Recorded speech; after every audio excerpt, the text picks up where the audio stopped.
We often comfort ourselves with the belief that major human catastrophes are sudden.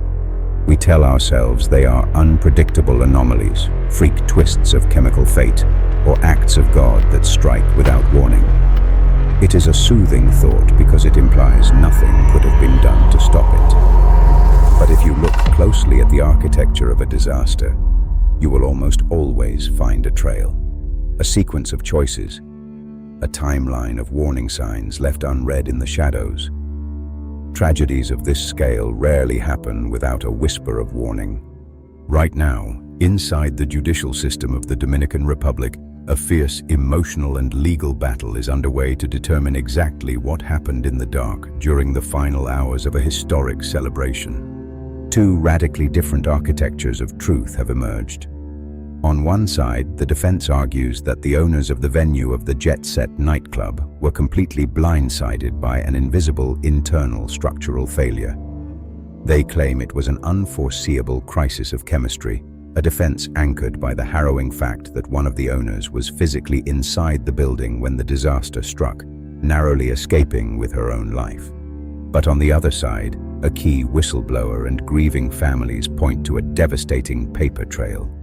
They allege that management didn't just fail to notice the danger, they fatally ignored explicit, repeated warnings of an impending collapse. Welcome to episode 2 of the 236 podcast, The Man in the Middle.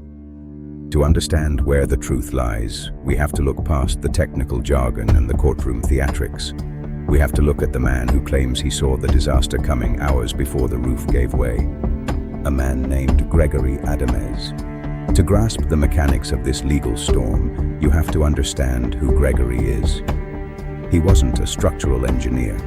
He wasn't a high-priced corporate safety inspector or a city building evaluator. He was a utility and maintenance worker who spent 8 years of his life working the floor at the iconic Jet Set nightclub in Santo Domingo. But Gregory wasn't just an employee. He was also an entrepreneur. Alongside his brother, he ran a small business, which supplied food to restaurants owned by the prominent Espaillat family, the very same family that owned Jet Set.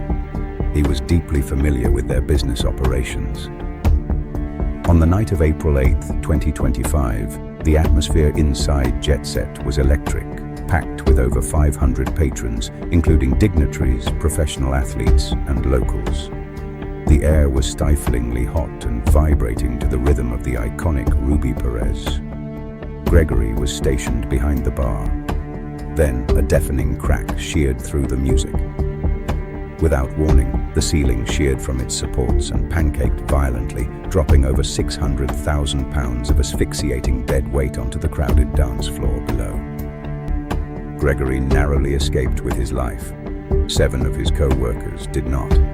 In an instant, the collapse claimed 236 lives and left more than 180 injured, carving its name into history as the deadliest non-natural disaster the Dominican Republic has ever seen. Today, Gregory has transitioned from a traumatized surviving employee to the prosecution's star witness. His testimony, combined with the digital evidence he preserved on his phone, has fundamentally reshaped the public perception of what happened that night, as well as the legal proceedings against the owners of the establishment. Taking the stand, Gregory testified that the building had been flashing structural red flags for years. He alleged that following a generator room fire in 2023, provisional electrical cables were strung up but never permanently replaced due to cost disputes. More damningly, Gregory claimed he was watching the ceiling literally disintegrate over time. He testified that he regularly sent photos and videos directly to management, capturing clear water leaks and chunks of concrete falling from the ceiling. And management's temporary solution? According to Gregory, they didn't bring in contractors. They simply installed plastic tarps above the acoustic ceiling tiles to catch the pooling water and keep the decay hidden from public view. Which brings us to the day of the collapse. Through WhatsApp extractions handed over to prosecutors, we have a chilling, hour-by-hour timeline. A timeline of a disaster happening in slow motion. Let's look at the clock on April 8th, 2 p.m., 10 hours before the collapse. Gregory sends a direct message to Antonio Espaillat. He explicitly warns him that chunks of concrete are falling from the roof and smashing straight through the plasterboard. Management's immediate response isn't to evacuate or cancel the night's gala. Instead, they order the installation of new plasterboard directly over the damaged areas, patching over the symptoms. 11:45 p.m. The club is fully packed and roaring. But behind the scenes, the structural panic escalates. Digital records indicate that Maribel Espaillat sends a text to her brother, Antonio, warning him that the ceiling is, quote, giving way. Antonio reportedly replies with a directive. Have the plasterboard workers fix it before the next event. 12:15 a.m., just 29 minutes left. The existing patchwork fails. A piece of the ceiling breaks loose and strikes a patron named Renberto. Gregory leaves his post and rushes onto the floor to assist the injured man.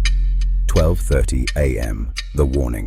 This moment is captured entirely on the club's silent CCTV footage from camera 01. Gregory tracks down Maribel Espaillat in the kitchen. His body language is urgent. He pleads with her to suspend the event immediately. The event continues unabated. 12:35 a.m. A security guard named Omar Ogando is ordered to stand directly under the failing ceiling to keep patrons away from the dropping debris. He stays at his post. 12:44 a.m. 9 minutes later, the roof shears from its supports and collapses. Omar Ogando dies in the wreckage. How does a massive concrete structure simply shear from its supports? That is the question that has divided the courtroom into two deeply technical, heavily funded factions of forensic science. The official forensic report, commissioned by the public prosecutor, points to a definitive cause: gross human error and weight. Investigators discovered that to hide the chronic water leaks, management had repeatedly layered the roof with a dense, waterproofing cement. Over time, the roof accumulated an astonishing 37.5 centimeters of this material, adding over 600,000 pounds of dead load to the top of the building. The prosecution's argument is that this immense, asphyxiating weight overstressed the structure, and when combined with the intense acoustic vibrations of the concert, it caused the post-tensioned beams to snap.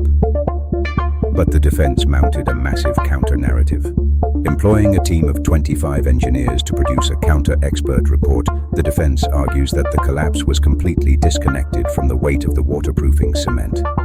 Instead, their experts concluded that the disaster was driven by long-term, entirely invisible deterioration, specifically internal corrosion and hydrogen-assisted cracking within the structure. The defense report argues that because the decay was internal, the owners, who lacked engineering expertise, could not have reasonably foreseen a catastrophic failure. To inject further doubt, the defense highlighted that witnesses reported hearing a loud noise and feeling a distinct shockwave just before the cave-in. Their report explicitly states that the possibility of an explosive device cannot be completely ruled out. This clash of forensic data brought a fierce debate over criminal culpability. Lawyers representing the victims' families demanded the Espaillats stand trial for dolo eventual, voluntary manslaughter with indirect intent. They argued that because the owners had Gregory's explicit timeline of warnings, they clearly foresaw the risk of collapse, yet chose to continue the party anyway, consciously accepting the potential for mass casualties. The defense aggressively rebutted this characterization. They presented the court with a single, undeniable logical checkmate. Maribel Espaillat was physically inside the club when the roof caved in. It is completely absurd, they argued, to claim the owners accepted the risk of mass death when that very risk directly threatened their own lives. Judge Raimundo Mejia ultimately sided with the defense and the prosecution's initial assessment. He threw out the charges of intentional manslaughter, ruling instead that the case would proceed under Article 319 for involuntary manslaughter, a charge that carries a maximum penalty of just 2 years in prison. In his written ruling, Judge Mejia noted that logic and reason dictate the owners would never have stayed inside a building they genuinely believed was on the verge of collapsing. While maintenance negligence may have occurred, he stated, equating a failure of building upkeep with a conscious intent to kill is legally unfounded. The legal boundaries will be debated by lawyers in air-conditioned courtrooms for years to come. But outside the halls of justice, the human fallout of this tragedy is absolute, especially for Gregory. When you blow the whistle on a powerful, well-connected family, the consequences are rarely loud. They are quiet, systematic, and isolating. Immediately after coming forward with his testimony, Gregory and his brother lost their vendor contract with the Espalla's remaining businesses, a retaliatory financial strike he fully anticipated. Today, he is entirely unemployed, sensing a quiet, pervasive blacklisting within the local hospitality industry. He admits to living in a constant state of hypervigilance and crushing anxiety. The fear is so intense that Gregory recently took to social media, posting a preemptive public declaration stating that if any physical harm suddenly befalls him, the public will know exactly who is responsible. To cope with the trauma and the vivid, recurring nightmares of that night, he now undergoes psychological therapy. He has retreated to his small, rural hometown of Sierra de Agua to seek a fragile kind of solace. And it is there, among the people who know him, that he is trying to rebuild. Using crowdsourced donations and his own limited remaining resources, Gregory recently organized a community drive, personally providing backpacks and school supplies to 200 impoverished children in his village. When you ask him why he sacrificed his livelihood, his security, and his standing to speak out against his former employers, he insists it was never driven by malice or revenge. It was driven by a profound, unshakable moral obligation to the 236 souls who went out for a night of music and never made it out of the jet set. As the Dominican Republic braces for the trial of the century, the judicial system faces a monumental question. They must weigh the complex mechanical explanations of metallurgical corrosion against the desperate human warnings of a worker who begged for the music to stop. The final verdict will do far more than decide the fate of two business owners. It will draw a definitive line in the concrete. The Dominican justice system must now decide if 600,000 pounds of concrete falling on a crowded dance floor was a tragic anomaly of chemistry, or the predictable result of a warning left unheeded in the dark. This is the 236 podcast.